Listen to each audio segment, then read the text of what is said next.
I want to take you back to Riverlea now, where about 20 illegal miners have been arrested following a police operation there. It's believed a turf war between two illegal mining groups has led to deaths in the area. Our senior reporter, Aviwe Mtila, has been tracking this story for us since yesterday. He's back there this evening on the ground.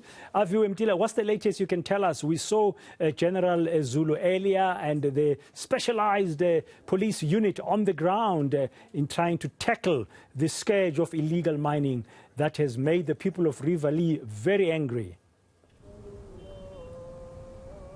Well, even, Bradan, with that specialized task force, we heard those guns ringing. Just off at 5 o'clock, we heard about 20 or so rounds of guns ringing. And now we have that specialized task force go inside here while the mobile operators here are standing guard. Just separating them and us is the Zanempilo informal settlement where these illegal miners stay. And now just on the field, that specialized task force has gone inside there trying to weed them out after we heard a number of guns ring, at least close to 24 at least of those gun rings. I actually want to speak now and find out if this is a normality from someone that's actually worked closely with the law enforcement authorities of Langlaagte police station, given that he himself was a former councillor of this particular ward from 2019 to 2021. Forward, Aaronson, thank you for joining us at eNCA.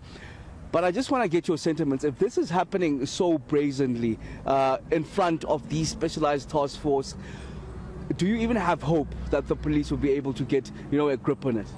Hi, good evening, and thank you.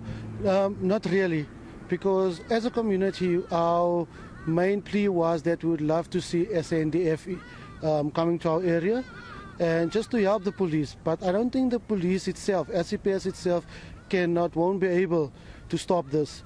As you guys just heard while you were here, there's gunshots and there's guys coming out of the holes and that. And what is alarming is that the boys that's coming out of the holes are small boys. They are doing the mining, they go into the holes and that. But the kingpins are still sitting in the camp. They're actually watching us. They've been watching us the whole day.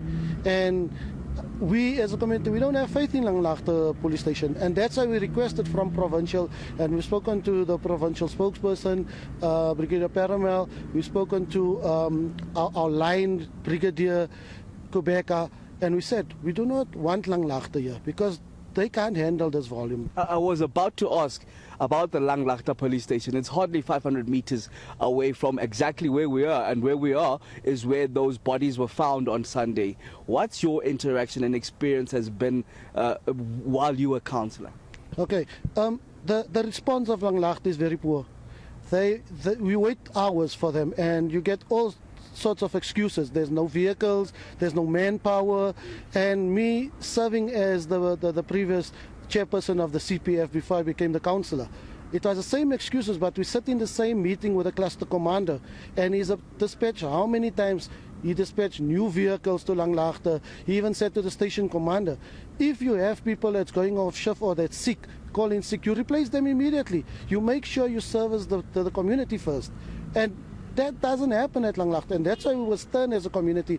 And as community leaders, we get our directives from the community. We don't just come here and demand our own thing. It comes from the community. And it was said that Langlaagte police station, Langlaagte management should not be on site. We want to see different. You mentioned that these big bosses are watching us at this moment. It seems like you know them. Do the police know them? Do they have interaction? I mean, there are allegations of police turning a blind eye here. What's your experience of that? Definitely they know them. You have Langlaagte management that is scared to come into the camp when it's night time or even during the day, but they come into the camp to come and collect money. I've seen it myself as a ward councillor as well. It was raised with the powers that be. Also, we had an incident while I was the ward councillor that bags were taken from zama, small boys, by Langlaagte SAPS, and Joburg Central intervened, and those bags were taken to the police station. And we had the king, one of the kingpins, coming to the station demanding his bags, but he was never arrested. So to me, it's like you come and look for your stolen goods. It's stolen goods basically because you're mining illegally. But the management of SAPS don't want to arrest you. And this thing is spiraling out so that they know there's a police station that is not servicing the community for one. There is also a police station that's protecting them. And I'm saying it on air because I'm not scared. It's what I've experienced. And thank you to Provincial.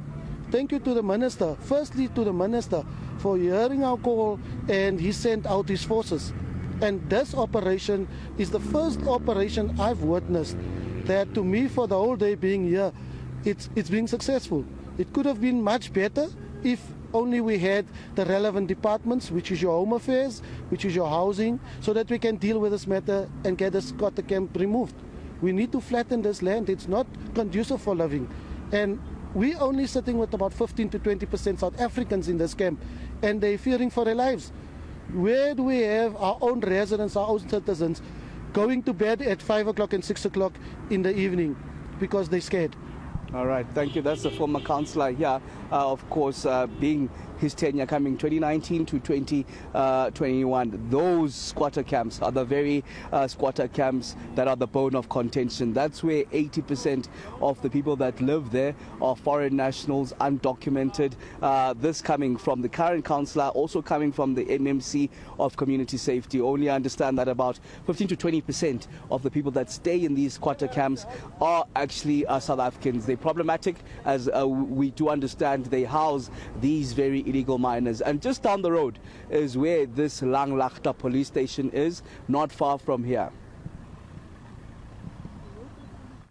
Thank you very much, Aviwe Mtila there in Riverlea, wrapping up another day of actions by the police. Now the specialized forces are on the ground. There's been some gunshots, as Aviwe was reporting. I'm sure you're going to get more update.